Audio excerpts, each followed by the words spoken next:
Hey, welcome to the Pharmacy Residency and Money podcast, a member of the Pharmacy Podcast Network. I'm Tony Guerra, pharmacist and publisher, bringing you help succeeding in your career, health, and wealth before, during, and after residency.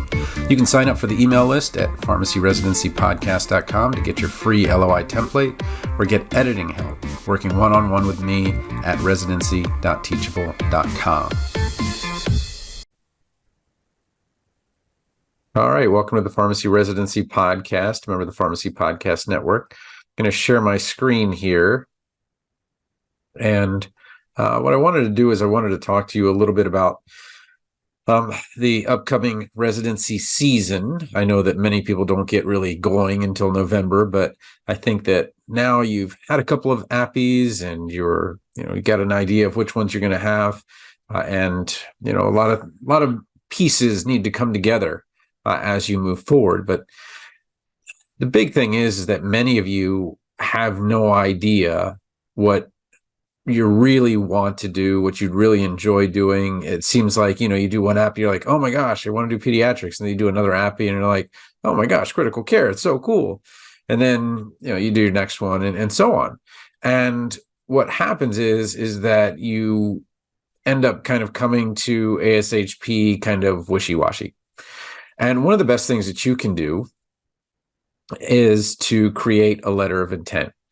And whether you are doing it through, and the problem with the residency classes is you tend to do it before APPEs and you haven't really had the experience. So maybe you could update that. You can use ChatGPT and just say, hey, write me a letter of intent. And what I did find, though, is that ChatGPT, though, will plagiarize.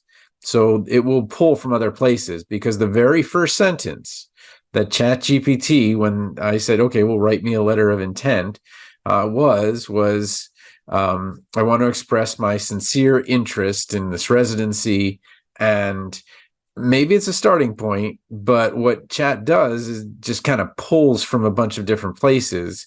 And the fact that those words were exactly word for word tells us that you're not going to get a very original document.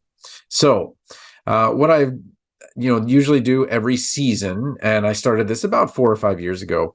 At first, I did it for free.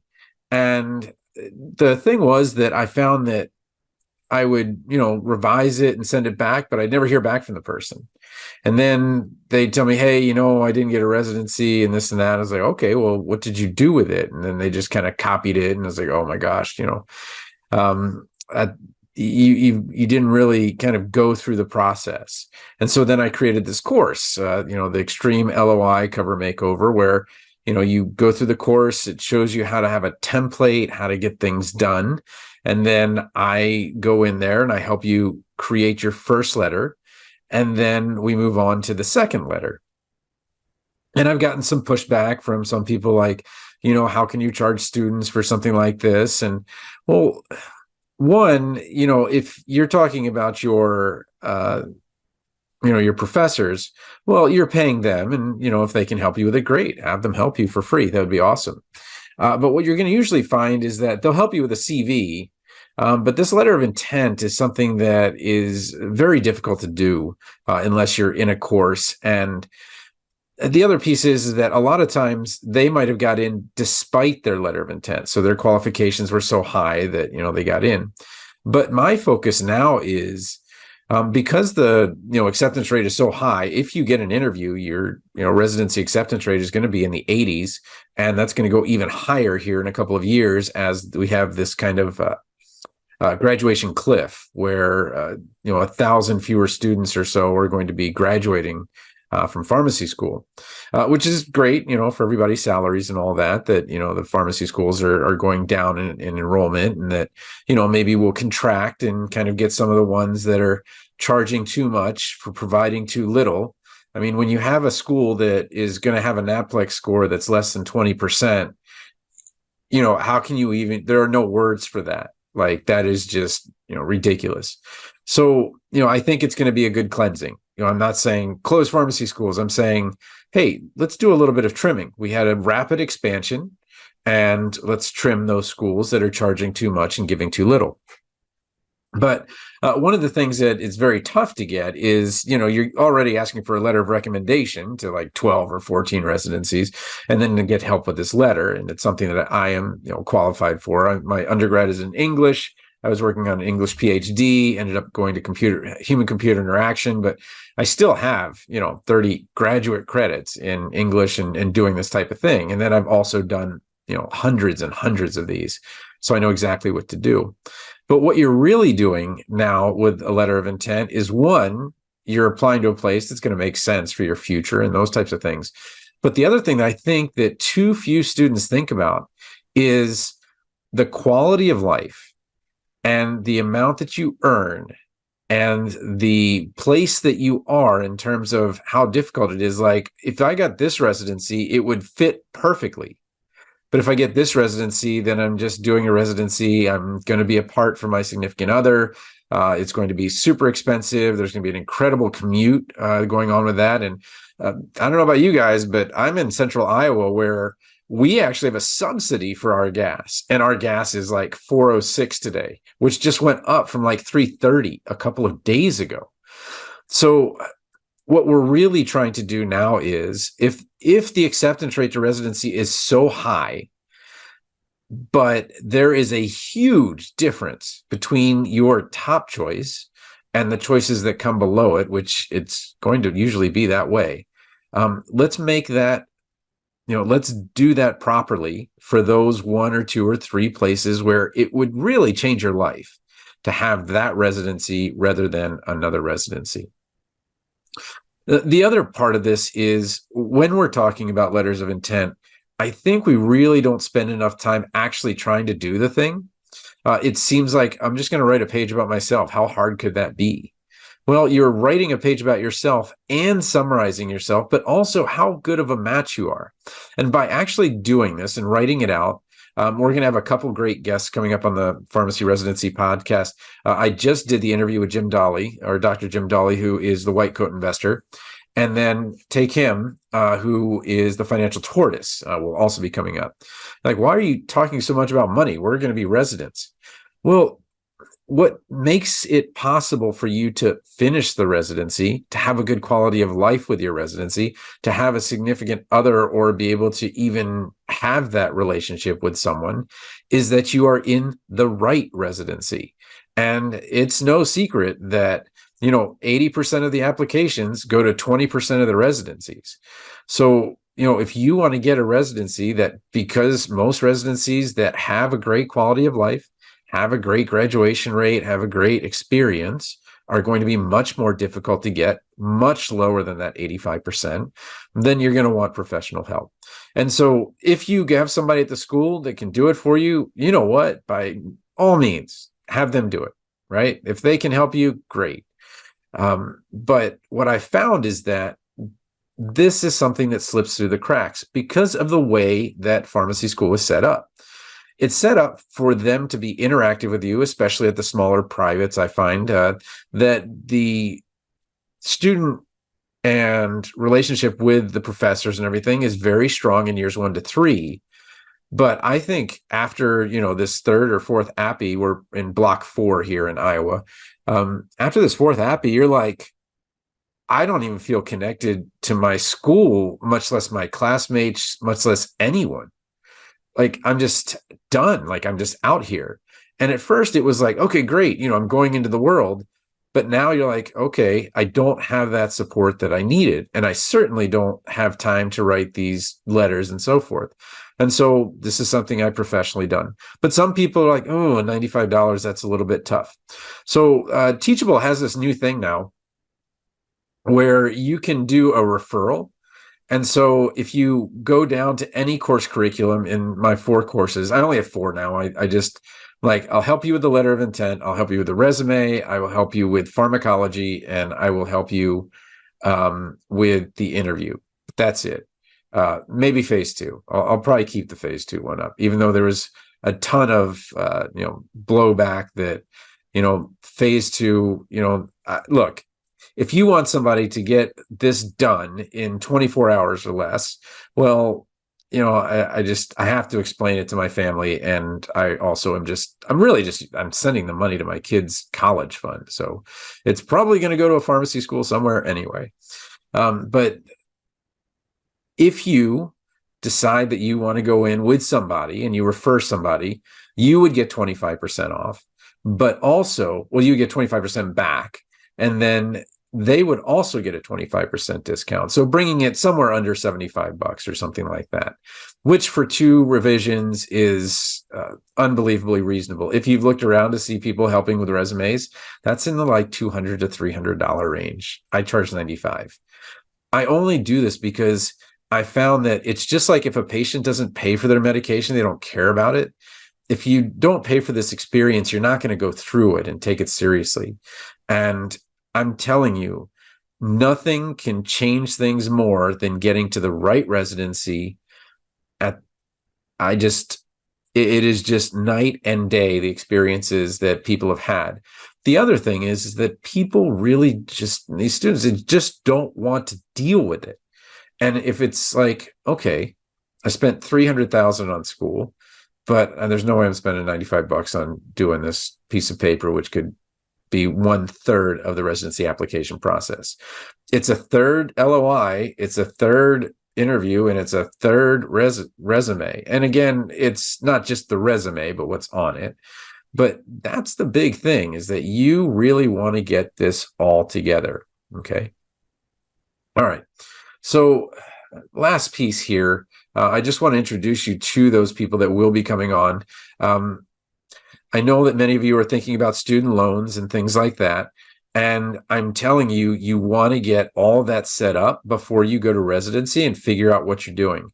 Now, for physicians who can do from 3 to 7 years of residency, PSLF is a huge deal. And there's a couple of people I trust with, advising on things like that. I trust PharmD Financial, Derek Delaney. I trust the student loan planner, and I trust your financial pharmacist. Those are the 3 people that I would trust. But if you want to kind of start getting that education, the White Coat Investor is fantastic. It's not just about investing in stocks and things like that. It's actually a very small part of what they do. But he has a short video about the ultimate guide to student loan debt management for doctors, a deep dive by the White Coat Investor. And this is one of his very top ones. Now, it's probably not going to include the SAVE plan because it was done 4 years ago. You're going to want to get some help with that. But again, just kind of introducing you to Jim Dolly, who is the White Coat Investor. And then someone who I really like in terms of what he does and just kind of the way that he does it is Take Him, who is the Financial Tortoise. And his slogan is like, where we build our money slow and steady. I love that. I love that. Again, I'm on the opposite thing. I'm 51 years old. I've been out of school for 26 years. You would expect that somebody who's been out of school that long has, won the game, as they say. We are comfortable. I've got 3 kids that are all going to need braces, 7,000, 7,000, 7,000. They're all going to need my car, so I got to buy myself a new car. Then they're all going to want their own cars. Well, we'll talk about that. And then they're all 3 going to college in the same year. So we've maybe had a reason to have to do that. But again, as a pharmacist, there are some moves that you can make that make things a lot better. But I think one of the biggest question pharmacists have is, what is the optimal order for putting my money in? Because what you immediately find is that as soon as you become a resident and you have a little bit more money, all of a sudden you're like, okay, well, they're willing to give me 100% back on a 401k if that is available to you. With residency I was in IPERS, which is the Iowa pension. And you might say, a pension? What is a pension, right? Well, law enforcement, state workers, federal workers, military, we still get pensions. And the big decision was, do I do a pension or do I do what would be the equivalent of a 401k? It was actually TIAA CREF. And 15 years ago, when I made that decision, I don't think that I was well enough informed to do it, but I think I made the right one. And I chose the pension. And the reason I did that is that, okay, so either I, with no investing experience at all, no training in finance, will manage my money, okay? Or someone who gets paid between $300,000 and $400,000 a year, who has had a return of around 10 to 11% over the last, number of decades, will manage my money and make sure that it's there at retirement. Who do I trust, right? There's an expression that says, whoever's a lawyer for themselves has a fool for a lawyer. And I think that that's true with investing. I found, and I'll tell you guys that, when that COVID hit and the market tanked, it went down to 23,000. I sold everything I had. And it wasn't a ton. It was like a couple $100,000. And I took it out of the market. And everybody knows that, well, the Dow is not $23,000 anymore. The Dow is up probably around 33, 34. I actually now invest in the S&P, not the Dow. But needless to say, while the pension fund and the management of that chugging along, no problem. Oh, look, there was a little dip. No, not even going to do anything about it, right? Whereas I, on the other hand, completely wrecked that 200,000, which could have become $300,000 or $400,000. Now, it was an expensive lesson. I certainly take it. And I have made changes, and mostly to educate myself. And now I'm kind of trying to pass along some of that knowledge to you guys and introduce you to the people that I know.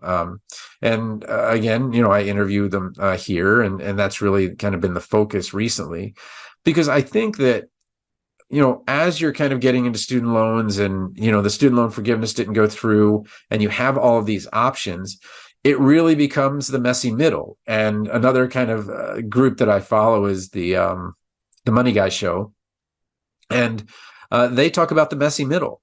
And I think that really what happens is that as pharmacists, we are getting the same problem as somebody with a windfall. When your salary goes, and I remember my wife went from 7 to 100,000, so 7,000 a year to 100,000 a year. That is a windfall. We have not had experience with managing that much money, even managing 50,000 or 60,000 in residency. And so at first it becomes easy. Okay, well, I'll just start paying my loans off and things like that. But then all of a sudden you're like, okay, so wait, do I pay off my loans? Do I take the 401k match? Do I add up more to my 401k? Do I buy a house? Oh boy, we have kids. Am I saving for college? And it becomes this crazy number of possibilities, infinite number of possibilities. And so this Take Him video, it's one of his most watched videos, 674,000 views, the optimal order for investing your money, begins with watching the video and just taking that 10 minutes to do it, but then starting to say, okay, well, who can I go to for some help? And at first, you're like, oh, I'm not going to spend money on a financial planner. Well, it kind of depends. If you have a lot, like a very high net worth, and you're only paying $375, $400 a month for that advice, that might not be a bad deal. If you, on the other hand, for example, we would have over $1 million in assets under management, and 1% of that would be $10,000 a year, right? Does it make sense for me to pay somebody $10,000 a year? It'd actually be more than that, but to manage my money, and they get the money whether or not I make money. If I lose money or make money, they make money. And so the question is, as we become high net worth individuals, are we being good stewards of that money? If you go back to the story of the talents, are we the person that buried the talent? Are we the person that only made one more talent? Or are we the one that invested successfully to have many talents? So again, getting back to this letter of intent, the most important thing that you can do is figure out where you're trying to get to and if that feels right. I've had so many people say, oh my gosh, I totally want to do the UNC or Vanderbilt or Cedars-Sinai or, Arthur Anderson. I've got CPA on the brain, MD Anderson, Mayo Clinic, all of these. And then they start writing the letter and then they realize that, you know what? This is not for me. This is not the place for me. And then they start looking at some other places. And then they start looking and really seeing that through writing this, that, they're finding that, this is where they really want to be. So, as we kind of get through that, I think that it's critical that you do this, whether with someone else, with me, whatever. But again, I've set it up in such a way that you can just go to the course curriculum. You click on the referrals. It's under the pediatric PGY1 or PGY2 content link, or any of the courses that I have. It'll be there. And, work with somebody else. Go work with me, and then have somebody else that's there kind of going along with this with you. And I think that that's kind of the best way to do it.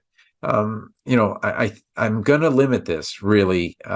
I've done hundreds of these, and honestly, I get the same warm, fuzzy feeling from just working with 20 or 30 people. So I think I'm going to kind of keep it limited to that. But again, you guys are the crew that follows me. I just wanted to put this out there for you. And again, what I care about is your success. But, if I want to explain to my family why it is that on Thanksgiving, and this happens a lot, why on Thanksgiving weekend, I'm getting up early to edit these letters of intent. It's because I have a deep passion for English and making sure that language is not a barrier. And I'm a first-generation college student. I didn't speak English as my first language, although it doesn't sound like I didn't speak English as my first language, and I did learn English very young. I know the barrier it has been for many of the people that I have worked with, and that it pains me because I know who they are and talking to them, but in seeing their letters, I know that there would be no way the resident who's reading it before the RPD reads it would allow that level of grammatical syntax and errors and those types of things. So again, I'd love to do this with you guys. We're in September. It's a little bit early yet, but again, if you want to sign up for the course, it's the pharmacy. It's residency.teachable.com /P/extreme LOI. And you're again welcome to bring somebody along and take that discount if that's something that you want to do. So again, looking forward to posting that Jim Dolly episodes. I'll probably break it into two and then take him from the Financial Tortoise. I think those are going to be some great opportunities to really start to understand money and how money buys you freedom. And right now, some of you are at the point where you're like, I'm only going to be able to pay for 4 residency applications. That's crazy, right? As a part of your budget of $200,000 or $300,000 to go to pharmacy school, you are limited by a couple of $100, right? And it's crazy, but that happens.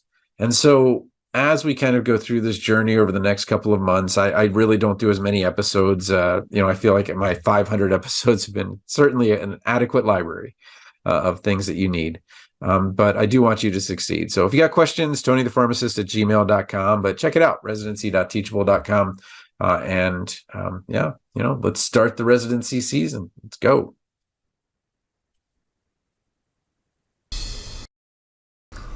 This has been the Pharmacy Residency and Money Podcast, a member of the Pharmacy Podcast Network.